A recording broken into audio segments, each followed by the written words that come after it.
Hello viewers, আজকে আমরা ব্যাংকের বিগত সালের গণিতের কোয়েশ্চন সলিউশন করব। আজকে বাংলাদেশ ব্যাংকের 2019 সালের অফিসার জেনারেলের যে কোয়েশ্চনটা আছে তার গণিতের অংশটা সলিউশন করব। চলুন তাহলে শুরু করি।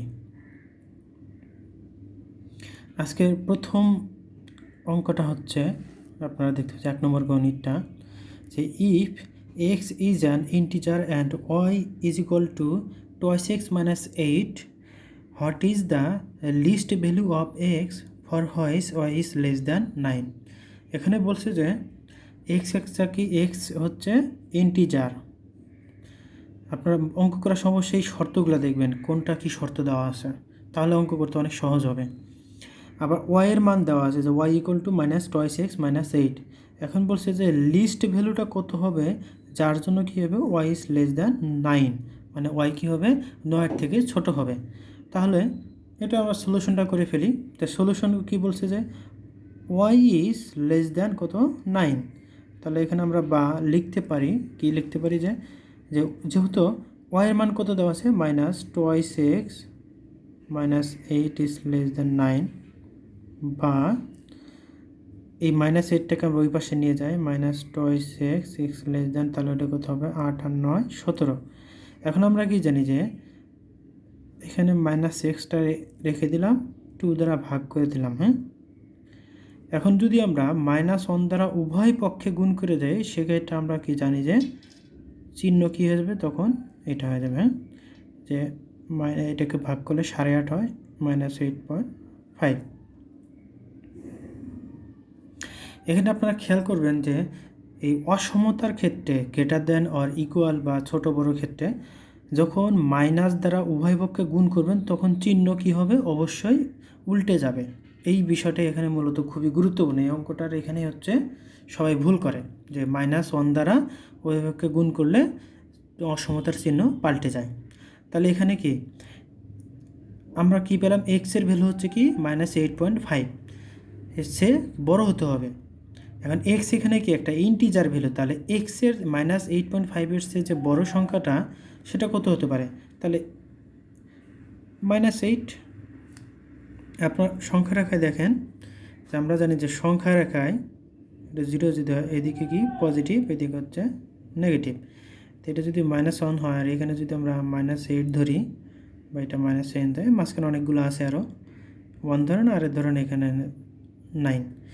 তাহলে আমরা কি জানি যে এই মাইনাস থেকে যত ডান দিকে যাবে তত কি হবে, সংখ্যাটা বড় হবে, আর এই 0 থেকে যত ডান দিকে যাবে তত সংখ্যাটা বড়, আর এইখান থেকে যত বাম দিকে আসবে তত সংখ্যাটা হচ্ছে ছোট, নেগেটিভ। তাহলে এখানে -8-এর থেকে অবশ্যই -7 কি বড়, সেজন্য এখানে অ্যান্সারটা হবে কত আমাদের -8। এটা হচ্ছে অ্যান্সার। হ্যাঁ, পরের অঙ্কটা হচ্ছে যে if a plus 1/k equal to 3, তা বলছে যে what is a cube plus 1/a cube, মানে a কিউব প্লাস 1/a কিউবের মান কত, যেখানে আমাদের মান দেওয়া আছে কত a প্লাস 1/k। তো আমরা কি জানি যে a কিউব প্লাস b কিউবের একটা সূত্র আছে, কি a plus b whole cube minus 3ab into a plus b, ঠিক আছে। তাহলে এটা তো আমরা জানি, তাহলে অনুরূপভাবে আমরা এই সূত্রটা ভাঙাই, যে a cube plus 1/a cube সমান কী লেখা যায় 1/,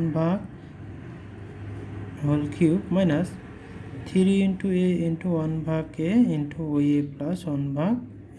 তাহলে a কেটে যাচ্ছে এখানে, তাহলে a প্লাস 1/k 3, তাহলে এখানে 3 কিউব মাইনাস 3 ইন্টু 3, কারণ এটা মান কত 3 দেওয়া আছে।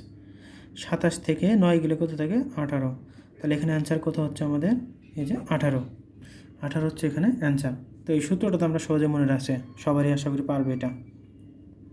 আর এই যে কাটে, হ্যাঁ, এটা যদি আপনারা এখনও না বুঝে থাকেন তাহলে আশা করি এখন বুঝতে পারছেন।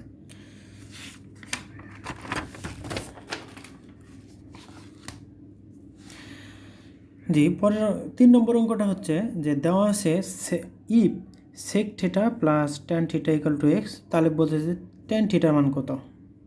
তাহলে ট্যান থিটার মান নিচের কোনটা হবে সেটা আমাদের বের করতে হবে। তাহলে দেখি আমরা সমাধানের ক্ষেত্রে আমরা কি জানি, আমরা জানি sec square theta minus tan এটা স্কোয়ার থিটা সমান 1। তাহলে এখান থেকে যদি আমরা sec theta plus tan theta into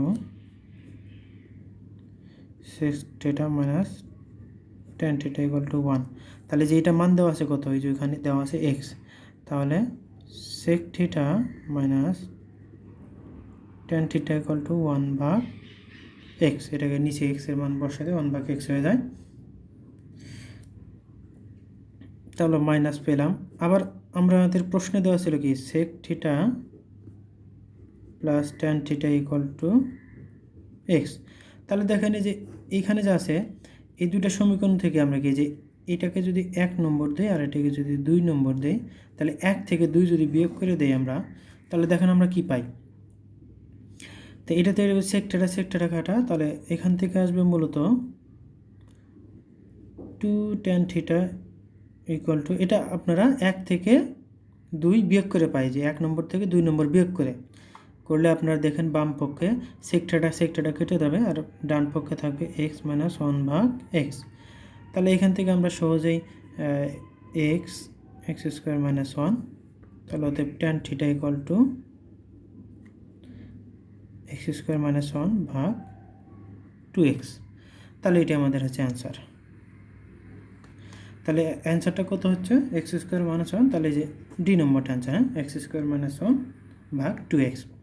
আর এই যে এইটা যদি না বুঝে থাকেন, এটা হচ্ছে এই যে a স্কোয়ার মাইনাস বি স্কোয়ারের সূত্র, হ্যাঁ, a square minus B square সমান কি a plus B into a minus B. আমরা এই যে এখানে এটাই কাজ, এই যে এটা ভাঙাইছি এখানে, হ্যাঁ, a স্কোয়ার মাইনাস বি স্কোয়ারের সূত্র। আশা করি বুঝতে পারছেন। পরের অঙ্কটা দেখি যে if the length of a rectangle is increased by 20% and width is decreased by 20%, what is the change in area of the rectangle. মানে বলছে যে একটা আয়তক্ষেত্র যদি এক বাহু 20% কমায় দেয় আর এক বাহুর দৈর্ঘ্য যদি 20% বাড়ায় দেয়, তাহলে বলছে যে ক্ষেত্রফলের কত পরিবর্তন হবে, মানে ক্ষেত্রফলের কী অবস্থা হবে। যে বলছে যে আনচেঞ্জ থাকবে, decrease by 4%, increase by 4%, increase by 5%। তাহলে আমরা এই অঙ্কগুলোর ক্ষেত্রে আপনারা সবসময় 100 ধরে নেবেন, যে দৈর্ঘ্য 100 প্রস্থ 100। তাহলে এখন কি বলছে যে একটা যদি আমরা 20% বাড়াই, তাহলে এটা 20% বাড়ে 120 বাড়ে, 20% যদি কমাই তাহলে এটা হবে কত 80। তাহলে এই ক্ষেত্রে ক্ষেত্রফল মানে কি দৈর্ঘ্য গুণন প্রস্থ, হ্যাঁ, তাহলে এটা গুণ করলে কত হচ্ছে এটা। আর যখন পরিবর্তন হয়ে গেল তাহলে এই দুটো যদি গুণ করি 8 12 96, ঠিক আছে।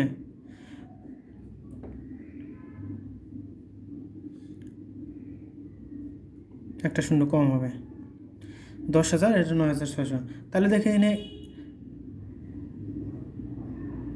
দুইটা শূন্য শূন্য, দেখেন এখানে কত মূলত যে 96 100, তাহলে কত কমছে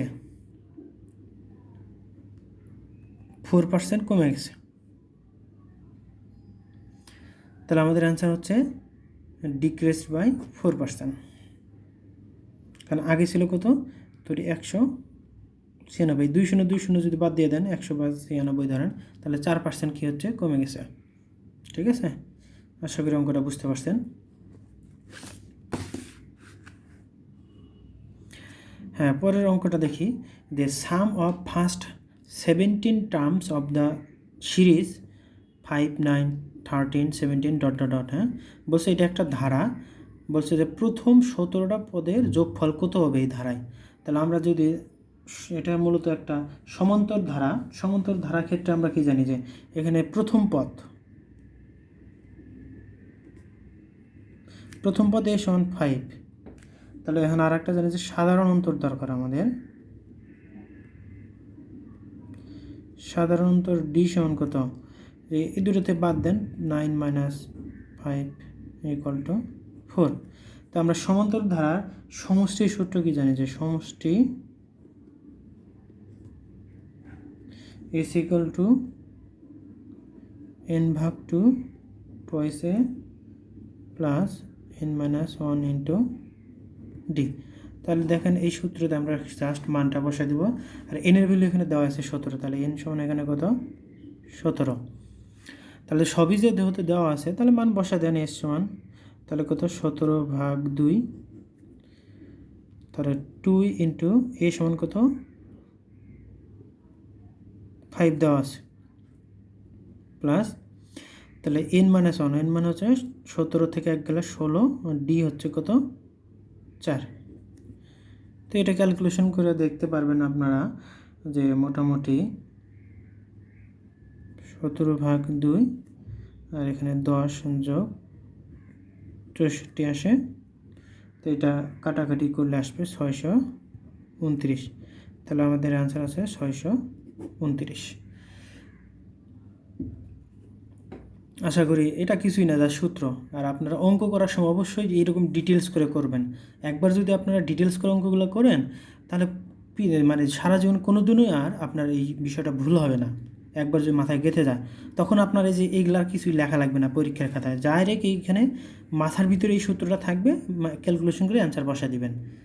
সেই জন্য আপনারা ডিটেলস অঙ্ক করবেন, মানে বাসায় যখন প্র্যাকটিস করবেন অবশ্যই ডিটেলসে করবেন। পরের অঙ্কটা, all possible 3-digit numbers are formed by 1, 3, 5. If one number is chosen randomly, the probability that it would be divisible by 5. মানে বলছে যে এখানে 3টা সংখ্যা দেওয়া আছে বা ডিজিট দেওয়া আছে 1, 3, 5, 3 ডিজিট। বলছে যে এই 1, 3, 5 দ্বারা 3 অঙ্ক বিশিষ্ট সংখ্যা গঠন করতে হবে, যার মধ্যে থেকে একটা সংখ্যাকে যদি আপনি র্যান্ডমলি তুলে নেন তাহলে প্রশ্ন করছে যে সেই সংখ্যাটা 5 দ্বারা মানে বিভাজ্য হওয়ার সম্ভাবনা কত।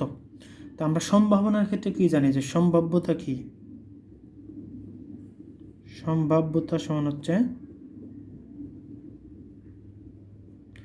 অনুকূল ঘটনা ভাগ হচ্ছে মোট ঘটনা। তাহলে দেখুন আমাদের অনুকূল ঘটনা বের করতে হবে যে কোন সংখ্যাগুলো 5 দ্বারা বিভাজ্য, আর মোট ঘটনা বের করতে হবে, তাহলে তো আমাদের ঝামেলা শেষ। তাহলে আমরা কি জানি যে এখানে সংখ্যা কয়টা 3টা, তাহলে মোট সংখ্যা কত হবে, মানে 1, 3, 5 দ্বারা গঠিত মোট সংখ্যা হচ্ছে ফ্যাক্টোরিয়াল 3, এটা সমান হচ্ছে 6টা। তাহলে মোট সংখ্যা হচ্ছে কত 6টা, তাহলে মোট ঘটনা আমরা পেয়ে গেছি 6টা। এখন বলছে যে 5 দ্বারা বিভাজ্য, আমরা কি জানি যে যদি 5 দ্বারা বিভাজ্য হতে চায় তাহলে লাস্টের ডিজিটটা মানে যে একক স্থানে অঙ্কটা অবশ্যই কী হতে হবে, হয় 5 হতে হবে, না হয় কী হতে হবে 0 হতে হবে। মানে একক স্থানে 5 অথবা 0 হলে ওই সংখ্যাটা কী হবে 5 দ্বারা বিভাজ্য হবে, তাছাড়া হবে না।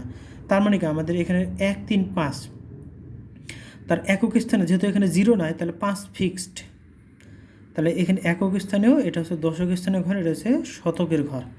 তাহলে যেহেতু 5 এখানে ফিক্সড হয়ে গেল, বাকি যে 2টা জায়গা, এই 2টা জায়গা কি 1 আর 3 দ্বারা ফুলফিল করতে হবে, তাহলে কি 1, 3, 5 অথবা 3, 1, 5, তাহলে এই 2টা সংখ্যাই তো। তার মানে অনুকূল ঘটনা কয়টা হচ্ছে 2টা, এটা হচ্ছে কি অনুকূল ঘটনা। তার মানে কি আমরা অনুকূল ঘটনা পেয়ে গেছি, তার মানে এই 2টা সংখ্যা কি 5 দ্বারা বিভাজ্য। তাহলে এখানে আমরা সাথে সম্ভাব্য দেখো তো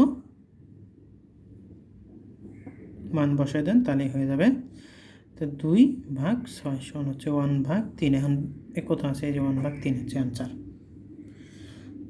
তাহলে বন্ধুরা আজকে আমাদের এখানে শেষ করতেছি। আমরা মোটামুটি এইভাবে আরও অনেক ভিডিও দেব এবং ম্যাথমেটিক্সের বিভিন্ন সূত্রের প্রমাণসহ থিওরিসহ ভিডিও দেওয়া হবে। আপনারা চ্যানেলটা সাবস্ক্রাইব করে রাখবেন যেন পরবর্তী ভিডিওগুলো আপনারা সহজেই পেতে পারেন। ধন্যবাদ সবাইকে।